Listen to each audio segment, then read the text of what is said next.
Добрый день, дорогие зрители, я Лачим Манишев, вас приветствую с Бундесплаца. Сегодня у нас митинг поддержки Украины.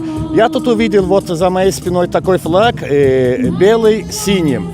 И было очень интересно, и подошел к этому товарищу, и выяснилось, что они убрали красный цвет, и пускай остальное сам скажет. Представьтесь, пожалуйста. Сергей Половинкин. Вы гражданин России? Я гражданин России, да, я живу в Швейцарии 11 лет. Отлично. Вот этот флаг, вот где красный цвет, куда дели? Красный цвет с этого флага убрали, как цвет, ну вообще это как не цвет крови в принципе, но в данном случае это цвет крови, и триколор у всех сейчас в мире ассоциируется как с нацистской символикой в принципе. То есть вы признаете Путина убийцей? Безусловно, конечно. И вот то, что он в Украине творит, а что может об этом говорить? Но что об этом сказать, это ужасно, конечно, все. Но это фашизм, это фашистское государство, то, что Путин сделал с Россией. А вы в курсе, что это не только Украина, во многих странах Путин это натворил? Например... Конечно. Началось это гораздо раньше. Началось это и Молдова, и Грузия.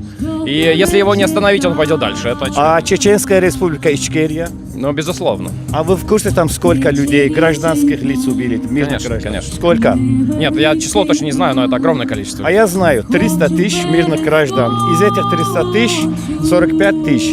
Это трагедия. Это дети. Это трагедия. Это дети. Трагедия, конечно. А как вы считаете, Чечня это Россия? Это дело чеченского народа решать. Нет, дело чеченского народа они давно решили. Они в 1991 году провозгласили свою независимость. И вопреки всему этого, по преступному приказу Ельцина, вторгались в Чечню и убили там мирных граждан. И в 1997 году, 12 мая, между Аслом Масхадовым и Ельцином был подписан межправительственный договор о мире. И после этого, как вы думаете, Чеченская республика Ичкерия – это субъект России или независимое государство? Но на данный момент это субъект России. Не, это вообще, ваше вопрос. мнение, это как вы считаете правильно? Я не могу сказать.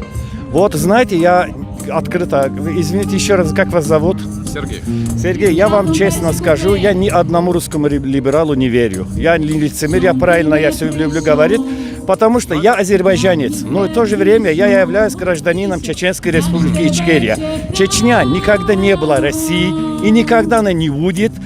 Хотят это русские или нет, мы добьемся деоккупации Чеченской республики Ичкерия. Я свидетель в 90-м году, 20 января, как русские танки нас давили в Баку, безоружных людей.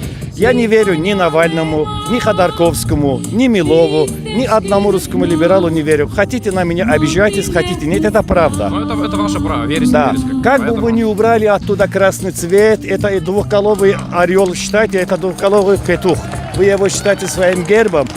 Я Россию как государство не признаю. И я считаю, что Дагестан, Башкирия, Татарстан, Бурятия – это все оккупированные земли. И Россия должна состояться из Демократической Республики Московия в границах Московской области. Вот это будет настоящая Россия, демократическая Россия. И целое поколение должно вырасти, чтобы мы верили русским. И я не русофоб. И русофобия вообще это КГБшнее такое выражение, чтобы этим как-нибудь, как оружие этим защищаться. Нет, и теперь я у вас спрашиваю, Чеченская республика Ичкерия – это Россия? Но я же вам уже говорил до этого. Это не Россия. Вы должны это сказать. Чечня – это право. не Россия. Не надо мне... Я хочу, чтобы этого русские вы должны признать. Мне... Это не ваша территория, это не Россия. Не надо мне вкладывать слова. Я скажу то, что я считаю нужным. Но считать так, как вы считаете, это ваше право. Я из Чувашской республики вообще-то. Да. И по национальности... между прочим, Чувашская республика – это тоже не Россия. Это должна быть Чувашская демократическая республика. Это будет решать народ каждого региона, да. Поэтому... И мы в Чувашской республике решим сами, Россия мы или нет. Слава Украине! Героям слава! Спасибо большое! Да не за что! Огромное Я говорю, нет, как вы считаете, это ваше дело, в принципе. Нет, это считается международное право. В Чеченской республике Ичкерия прошла президентские выборы. И там были наблюдатели из ОБСЕ.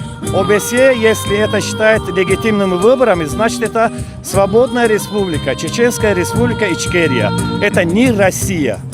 Это временно оккупированная Чеченская республика. И, иншаллах, очень скоро мы там поднимем снова этот флаг с этим волком, с гербом Чеченской республики Ичкерии. И вас тоже будем приглашать к этому церемонии. Парад Победы в Грозном. Ну, вам удачи. Как решит чеченский народ, так и должно быть, я считаю. Поэтому... Чеченский народ давно решил. А то, Так- что так там, же, как и- то, что там петухинцы Путина это считают субъектом России, это не Россия. Чечня никогда не была Россией, никогда не будет. До свидания, огромное Да, спасибо. До свидания, до свидания. Ну, спасибо. До свидания, мои дорогие подписчики. Поставьте лайки и поделитесь. Слава Украине!